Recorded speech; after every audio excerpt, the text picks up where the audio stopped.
Assalamualaikum warahmatullahi wabarakatuh. Izin memperkenalkan diri, nama saya Zaskia Zara Selan dengan NIM 125241050, mata kuliah Pengauditan 1 dan Praktik, Prodi Akuntansi. Di sini saya akan langsung menjelaskan jawaban dari soal studi kasus etika profesi. Nomor 1, menyelesaikan dilema etika dengan menggunakan pendekatan 6 langkah. 1. Fakta yang relevan. Staf itu diberitahu bahwa ia akan bekerja lembur malam ini tanpa mencatatnya sebagai jam kerja. 2. Tekanan anggaran jam kerja yang sangat ketat.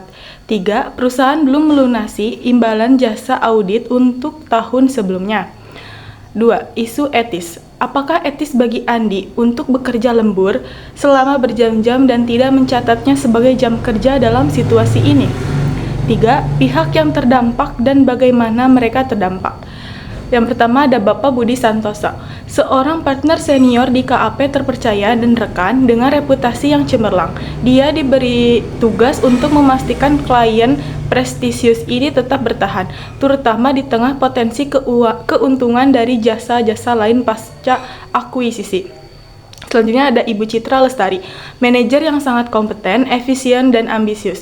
Citra bertanggung jawab penuh atas perencanaan dan pelaksanaan audit di lapangan. Ia berada di jalur cepat menuju promosi sebagai partner.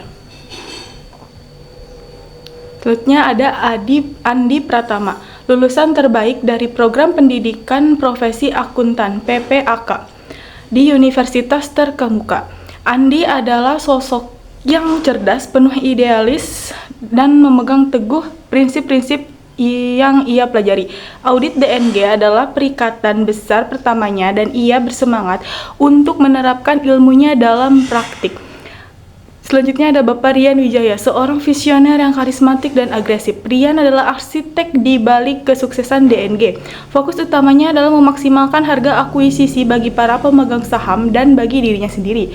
Selanjutnya Ibu Sinta Dewi, seorang profesional keuangan yang tajam dan berpengalaman.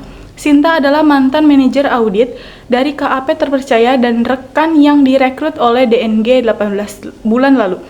Ia memahami seluk-beluk proses audit dan masih memiliki hubungan personal yang baik dengan banyak staf di KAP. Selanjutnya ada Komite Audit DNG, diketuai oleh Bapak Jenderal Purn Prawiro, seorang mantan pejabat tinggi pemerintah yang dihormati namun memiliki pemahaman yang terbatas mengenai industri teknologi dan akuntansi keuangan yang kompleks. Dua anggota lainnya adalah direktur independen yang cenderung pasif, seringkali mengandalkan dan menyetujui penjelasan manajemen tanpa melakukan penelaahan mendalam. Yang keempat, alternatif tindakan yang tersedia bagi Andi. Menyampaikan kekhawatiran kepada atasannya, menolak bekerja lembur, melaporkan tekanan yang dialaminya kepada pihak independen di dalam KAP, mengundurkan diri dari kantor. 5. Konsekuensi dari setiap alternatif. Dalam menentukan konsekuensi dari setiap alternatif, Andi harus mengevaluasi pengaruh jangka pendek dan jangka panjang. Ada kecenderungan alami untuk menekankan pada pengaruh jangka pendek karena konsekuensinya akan segera terjadi. Meskipun konsekuensi jangka panjang mungkin jauh lebih besar, sebagai contoh, mari pertimbangkan konsekuensi yang mungkin terjadi jika Andi memutuskan untuk bekerja lembur dan tidak melaporkannya. Dalam jangka pendek, ia mungkin akan memperoleh penilaian yang baik dalam hal kerjasama dan mungkin kenaikan gaji. Dalam jangka panjang, apa pengaruhnya jika tidak melaporkan jam kerja ini ketika muncul konflik etika lainnya? Pertimbangkan dilema etika yang serupa berikut ini yang mungkin akan dihadapi Andi dalam perjalanan karir selanjutnya. Seorang supervisor meminta Andi untuk bersedia bekerja selama 3 jam per hari dan 15 jam setiap akhir minggu tanpa dicatat. Andi menyimpulkan bahwa ia tidak dapat dipromosikan menjadi seorang manajer kecuali ia memujuk para asisten untuk tidak mencatat sejumlah jam kerja mereka. Yang keenam, tindakan yang tepat. Hanya Andi yang dapat memutuskan alternatif mana yang tepat pada situasi yang ada, setelah ia mempertimbangkan nilai-nilai etikanya sendiri dan kemungkinan konsekuensi dari setiap alternatif. Yang kedua, Prinsip dasar etika yang paling terancam bagi Bapak Budi Santoso dan tim auditnya adalah integritas dan objektivitas. Budi Santoso harus dengan tegas menolak tekanan manajemen dan tidak mengizinkan penekanan pendapatan yang agresif yang berpotensi melanggar SAK untuk mempengaruhi opini auditnya. Bapak Budi juga harus menjelaskan kepada Rian Wijaya dan Sinta Dewi bahwa tugas tim audit adalah memastikan laporan keuangan disajikan secara wajar dalam semua hal yang material sesuai dengan kerangka laporan keuangan yang berlaku. Ketiga, ancaman yang teridentifikasi berdasarkan Kode Etik Profesi Akuntan Publik (KEPAP) adalah 1. Ancaman kepentingan pribadi. Citra Lestari mungkin akan terdorong untuk menjaga hubungan baik dengan Anton Lestari dan secara tidak sadar atau sadar cenderung untuk menerima perlakuan akuntansi yang menguntungkan bagi DNG agar kakaknya terlihat sukses atau tidak mengalami masalah. Yang kedua, ancaman kedekatan. Karena hubungan darah kakak adik, Citra mungkin terlalu akrab atau bersimpati pada situasi Anton Lestari dan DNG. Hal ini dapat membuatnya kurang kritis terhadap bukti audit yang diberikan Anton, sehingga mengurangi kualitas audit. Tindakan pengamanan yang harus dilakukan ke AP adalah pencopotan. Citra Lestari harus segera dikeluarkan dari tim audit yang menangani DNG. Waspada terhadap sisa anggota tim. Mereka harus diberi peringatan mengenai potensi risiko yang tersisa.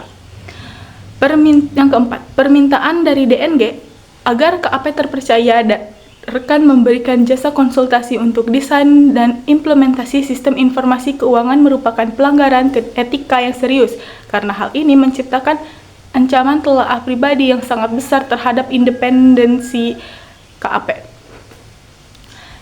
Tanggung jawab Komite Audit DNG yaitu 1. Mengawasi independensi auditor, 2. Menjaga kualitas audit, 3. Memastikan kepatuhan regulasi, serta bertindak sebagai gatekeeper, penjaga gerbang, dan melarang pemberian jasa non-audit tersebut untuk menjaga independensi dan objektivitas KAP sesuai dengan POJK. 5. Ancaman kepentingan pribadi yang sangat dominan terhadap independensi KAP terpercaya dan rekan. Langkah-langkah konkret KAP untuk mengatasi risiko adalah 1. Mengatasi imbalan jasa yang belum dibayar. KAP harus segera meminta DNG untuk melunasi seluruh imbalan jasa audit tahun lalu sebelum laporan audit tahun ini diterbitkan. Utang jasa audit tidak boleh dibiarkan berlarut-larut. 2. Mengatasi ketergantungan pendapatan 25% karena persentase ketergantungan ini sangat tinggi dan mengancam independensi. KAP harus meminta telaah eksternal dari seluruh proses audit DNG oleh auditor atau firma audit lain yang independen sebelum laporan audit diterbitkan. 6. Aturan etika yang paling berpotensi dilanggar Andi adalah 1. Prinsip kerahasiaan. Mendiskusikannya dengan Sinta Dewi melanggar kerahasiaan karena informasi tersebut dapat digunakan oleh manajemen untuk menyembunyikan masalah atau memanipulasi bukti yang merusak integritas proses audit. 2. Prinsip objektivitas. Jika ia mendiskusikan fokus audit dengan Sinta, ia kehilangan objektivitasnya karena ia ingin menyenangkan calon pemberi kerjanya. Prosedur yang harus dilakukan setelah tawaran pekerjaan adalah 1. Tindakan oleh Andi Pratama. Andi harus segera melaporkan tawaran pekerjaan tersebut kepada ketua tim audit atau partner yang bertanggung jawab di KAP. Andi harus segera dikeluarkan dari semua tugas audit DNG. Tidak boleh terlibat lagi mengenai DNG. 2. Tindakan oleh KAP terpercaya dan rekan. KAP harus memastikan bahwa Andi tidak lagi memiliki akses ke file dan informasi audit DNG dan segera memindahkannya ke tugas lain atau perikatan yang berbeda. 7. 3 kegagalan spesifik Komite Audit DNG yaitu 1. Kegagalan pengawasan pelaporan keuangan dan pengendalian internal. 2. Kegagalan memastikan independensi dan efektivitas auditor eksternal. 3. Kegagalan dalam pemantauan tindak lanjut dan komunikasi. Komunikasi efektif tim audit dengan komite audit yang pasif adalah dengan cara menyajikan informasi yang ringkas dan tepat sasaran, memperjelas peran keputusan komite audit, dan mendokumentasikan komunikasi secara kaku. Nomor 8. Hubungan dengan prinsip profesional audit, kompetensi dan kehati-hatian profesional, pelanggaran oleh Citra.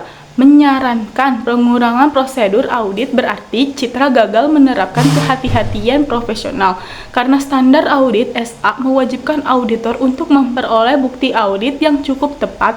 Program audit dirancang untuk mengurangi risiko audit ke tingkat yang dapat diterima rendah.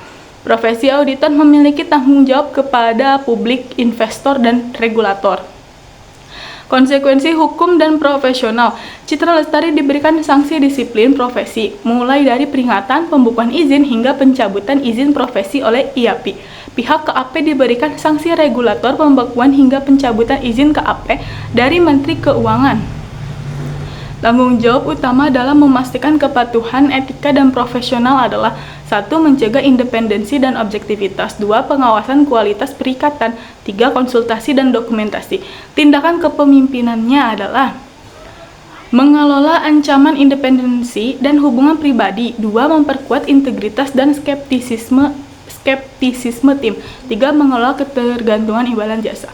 10. Lembaga yang memiliki wewenang untuk melakukan investigasi dan memberikan sanksi terhadap KAP dan akuntan publik adalah Otoritas Jasa Keuangan (OJK), karena OJK mengawasi kegiatan jasa keuangan di sektor pasar modal, tempat DNG terdaftar sebagai perusahaan publik. Kerusakan kepercayaan publik dan integritas pasar modal yaitu 1. Kerusakan terhadap profesi akuntan publik. Integritas hilang jika KAP yang seharusnya independen dan skeptis ternyata menyerah pada tekanan dan mengabaikan salah saji material. Hal itu menunjukkan bahwa profesi tersebut mengkompromikan objektivitasnya demi uang. 2. Kerusakan terhadap integritas pasar modal Indonesia. Pengambilan keputusan yang salah, investor mengandalkan laporan keuangan auditan untuk mengambil keputusan. Cukup sekian dan terima kasih. Mohon maaf bila masih banyak kesalahan dan kekurangan. Wassalamualaikum warahmatullahi wabarakatuh.